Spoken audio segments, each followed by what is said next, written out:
जैसा आपको बताना चाहता हूं कि अगर आर्टिकल 6 के केसेस बनने शुरू हुए ना जी, यहाँ पे रस्से कम पड़ जाएंगे, गले बहुत ज्यादा है। वो काम क्या करें जो आप कर सके। सियासी बातों में इस तरह की तलखियां लाना आपका काम नहीं है। हमारे यहाँ जो एस्टैब्लिशमेंट को एक लहू लगा हुआ है मुंह को, ये नहीं हो सकता कि जो हमारे जनरल्स हैं, कुछ हमारे जजेस हैं, वो बैठ के बंद कमरों में फैसले कर दें। अगर जजेस आइन तोड़े उसकी क्या सजा होनी चाहिए। एक तरफ हम मटेरियल रख रहे हैं, आप मटेरियल देखने को तैयार नहीं है, दूसरी तरफ जजमेंट आप दे रहे हैं कि ये मटेरियल जो है वो वहाँ पे प्लेस नहीं किया गया। कौम अब इनकलाब के लिए तैयार है।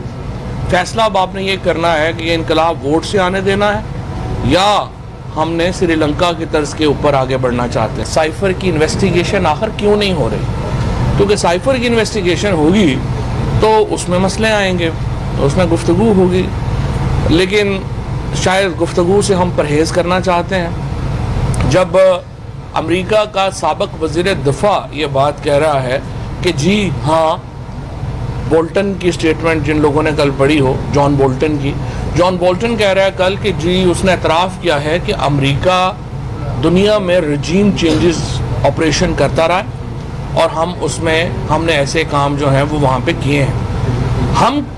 हमारी सुप्रीम कोर्ट कह रही है नहीं, वो उस पर ना जाएं, वो उसने देखना नहीं है, वो हमें नहीं पता जी, हमारे सामने एक तरफ हम मटेरियल रख रहे हैं, आप मटेरियल देखने को तैयार नहीं है, दूसरी तरफ जजमेंट आप दे रहे हैं कि ये मटेरियल जो है वो वहाँ पे प्लेस नहीं किया गया। तो या आप मटेरियल देखें और उस पर फैसला करें, या फिर आप मटेरियल ना देखें और फिर आप पॉलिटिकल फैसला करें। लेकिन हमारे यहाँ जो एस्टैब्लिशमेंट को एक लहू लगा हुआ है मुंह को कि उन्होंने सियासी फैसले करने हैं और सियासत को आगे लेके जाना है, ये अनफॉर्चुनेटली ये पाकिस्तान की तारीख है जो बदल जाएगी। इतने बड़े मीडिया रेवोल्यूशन के बाद ये ज़्यादा देर ये सिलसिला जारी रह नहीं सकता। पाकिस्तान के अवाम को फैसलों का हक देना होगा। ये नहीं हो सकता कि जो हमारे जनरल्स हैं, कुछ हमारे जजेस हैं, वो बैठ के बंद कमरों में फैसले कर दें कि आज से हमारी पॉलिसी ये होगी, अगले दिन हम बदल जाएं। एक हम फैसला कर लें कि 8 साल हमने अफगानिस्तान में लड़ाई लड़नी है, वहाँ पे हम हज़ारों लोग अपने शहीद करवा लें, अगले दिन हम बदल जाएं कि नहीं वो हमारी पॉलिसी गलत थी, आज से हम जो है वो दूसरी तरफ हो गए हैं, हम फिर अपने हज़ारों बंदे मरवा लें।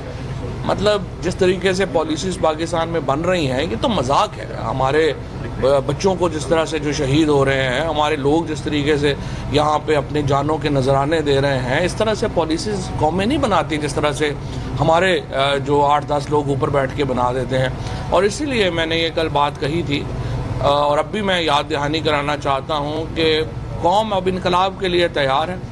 फैसला अब आपने ये करना है कि ये इनकलाब वोट से आने देना है या हमने श्रीलंका की तर्ज के ऊपर आगे बढ़ना चाहते हैं। ये फैसला हमारे जो मुख्तदर हल्के हैं उन्होंने अपना करना है, वो देख लें, उसके मुताबिक जो है वो हालात शेप अप होंगे। जहाँ तक एक जज साहब के इजाफी नोट का ताल्लुक है, वो इजाफी नोट है, उसकी कोई कानूनी हैसियत तो नहीं है, जिसमें उन्होंने कहा है कि जी उन्होंने को बंदा ही नहीं छोड़ा जिसके ऊपर वो आर्टिकल 6 लगाना नहीं चाहते। मैं जज साहब को बताना चाहता हूँ कि अगर आर्टिकल 6 के केसेस बनने शुरू हुए ना जी, यहाँ पर रस्से कम पड़ जाएंगे, गले बहुत ज़्यादा हैं। वो काम क्या करें जो आप कर सके। सियासी बातों में इस तरह की तलखियां लाना आपका काम नहीं है। अंतर आप किसी मिशन पे हैं कि आपने एक तलखियां लानी है तो फिर तो एक अलहदा बात है, लेकिन जब आपको जवाब मिलेगा फिर आगे सियासत से फिर आप आसमान पे जा लगते हैं कि देखें ये हो गया वो हो गया। ऐसी बातें ना करें, हमें फिर पूरा बताना पड़ेगा ये फैसले कैसे हुआ, क्या किया। तो रिस्ट्रेन का मुजाहरा करें। आर्टिकल 6 के केसेस यहाँ पे पाकिस्तान में बनने शुरू होंगे, गले कम पड़ जाएंगे, रस्से कम पड़ जाएंगे, गले बहुत ज़्यादा है। वो काम करें जो आप कर सकते हैं। और ये जजमेंट जो है ये इंशाअल्लाह ताला इसको हम पार्लियामेंट जब आएगी, अभी तो पार्लियामेंट ही नहीं है, इस वक्त तो एक मकबूजा असम्बली है जिस असम्बली में राजा रियाज साहब जो हैं वो लीडर ऑफ अपोजिशन है। और जब वो लोटे बन रहे थे उस वक्त अनफॉर्चुनेटली ज़मीर हमारा नहीं उठा और सारे जजेस ने फैसला किया कि उस वक्त तो हमने कोई उस वक्त इकट्ठा नहीं होना। बाद में 12 एक सुप्रीम कोर्ट ने फैसला दिया, लेकिन अब जो ज़मीर जो है वो जागा है। तो मेरी नज़र में ये जो असम्बली है इसके अंदर कोई रिप्रेजेंटेटिव नहीं, ये असम्बली इस वक्त चूँकि रिप्रेजेंटेटिव नहीं है, पाकिस्तान की सबसे बड़ी जमात ही इस असम्बली में नहीं है, तो जाहिर है आप इसको रिप्रेजेंटेटिव असम्बली तो नहीं कह सकते। सो राजा रियाज की असम्बली जो है वो तो राजा रियाज को मुबारक हो और हमारे शहबाज शरीफ साहब को मुबारक हो, लेकिन जब एक मुंतखब असम्बली आएगी और इंशाअल्लाह PTI 2/3 अक्सरियत के साथ आएगी, तो इस जजमेंट को हम उस असम्बली से क्वैश करवा देंगे और ये जजमेंट पार्लियामेंट में पेश होगी और पार्लियामेंट फिर फैसला करेगी कि आर्टिकल 6 जो है वो आर्टिकल 69 की वायलेशन के ऊपर लगता है या नहीं लगता। क्या जजेस जो हैं वो आइन तोड़ने, अगर जजेस आइन तोड़े उसकी क्या सज़ा होनी चाहिए, और अगर कोई इंडिविजुअल की इंटरप्रिटेशन अलहदा है तो उसकी क्या सज़ा होनी चाहिए, और अगर जजेस की आइन तोड़ने के ऊपर सज़ा हो गई तो फिर तो मामला बड़ा ख़राब होगा। फिर तो आपको पता ही है जिस तरीके से जुल्फ़िकार अली भुट्टो शहीद को फांसी दी गई, अगर वो ट्रायल भी ओपन हुआ और सुप्रीम कोर्ट के जजेस को, उस वक्त के जजेस को फिर निकालना पड़ा तो बड़ा मसला पड़ जाएगा। लिहाजा इस तरह की बातें जो हैं वो जजेस को एहतियात करनी चाहिए। पाकिस्तान की सबसे बड़ी सियासी ताकत है, उसका मैंडेट का एहतराम करना चाहिए, और इसी तरीके से जो पाकिस्तान के अंदर हमारी जो सियासी फ़ैसले हैं वो सियासी मैदान में होने दें। आपको ये शौक़ नहीं होना चाहिए। आप ये तो देखें ना, कैरियर की बात है। जजेस ने, जर्नल्स ने अपना एक कैरियर चुना है, उन्होंने सोचा कि नहीं हम ये हमारा ये कैरियर होगा। जब आप एक कैरियर चुन लेते हैं फिर आप उसके वक़ार के मुताबिक फ़ैसले करते हैं। ये नहीं कि आपने करनी जो है वो जजी है, करना हमने जो है वो हमने कमीशन लिया हुआ है फ़ौज में, लेकिन हमने फिर सियासत भी करनी है, ये तो नहीं हो सकता। आप या सियासत करेंगे या आप अपना काम करेंगे। लिहाजा मेरी नज़र में ये जो कुछ कंट्रोवर्सी और फिर टाइमिंग जो है, 2 दिन के बाद इलेक्शन है, आपने 4 महीने रोक लिया है, 3 दिन और रोक लेते, उसके बाद हम ये सारे जो गुफ्तगू है वो सुन लेते, बेहतर था। लेकिन बहरहाल वो आपकी मर्ज़ी है, दोबारा टाइमिंग भी आपने अपनी मर्ज़ी से चुनी है। अब हम मुतालबा हमारा ये है, दोबारा मैं ये कहना चाहता हूँ, ये जो साइफ़र है जिसके नतीजे में पाकिस्तान में हुकूमत की तब्दीली अमल में आई, एक आलमी साजिश के नतीजे में, जहाँ से इमरान खान को पाकिस्तान की वज़ारत उज़्मा से हटाया गया, इस साइफ़र की तहकीकात होनी चाहिए। सुप्रीम कोर्ट के चीफ जस्टिस के पास ये साइफ़र पड़ा हुआ है। अच्छा, दूसरी बात यह है, सुप्रीम कोर्ट ने अपनी जजमेंट में लिखा है कि वो साइफ़र पेश नहीं किया गया। वो साइफ़र तो चीफ जस्टिस साहब के पास पड़ा हुआ है। तो ये सवाल तो जो साथी जजेस हैं वो चीफ जस्टिस साहब से करें कि उन्होंने उनको साइफ़र क्यों नहीं पढ़ने को दिया।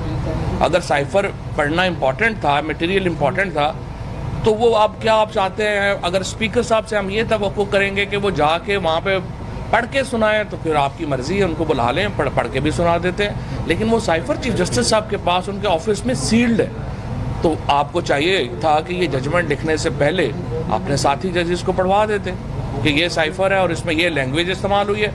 उसके बाद नेशनल सिक्योरिटी कमेटी के जो मिनट्स हैं वो बड़े इंपॉर्टेंट हैं, उन मिनट्स को मंगवा के पढ़ लेते आप कि क्या उनमें लिखा हुआ है।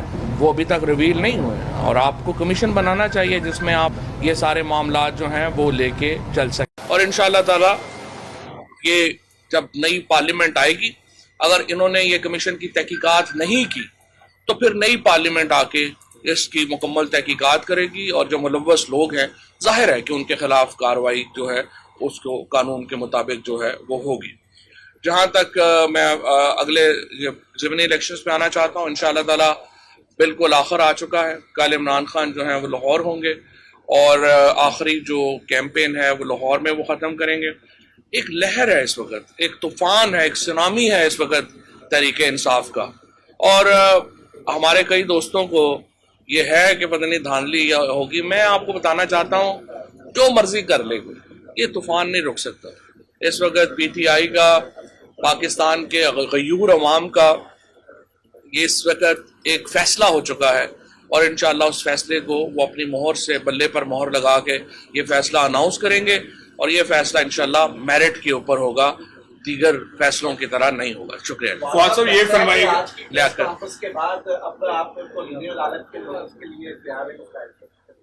मेरा नहीं ख्याल, क्योंकि फैसलों के ऊपर क्रिटिसिज्म जो है वो तो हक है।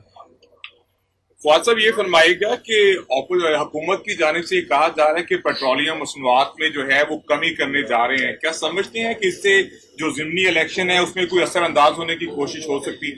ये हुकूमत बेसिकली जो है ना, ये फ्रॉडियों पे मुश्तमिल है। और सारी हुकूमत जो है उसका सारा ये इनका जो सबसे बड़ा प्रॉब्लम है, नून लीग और पीपल्स पार्टी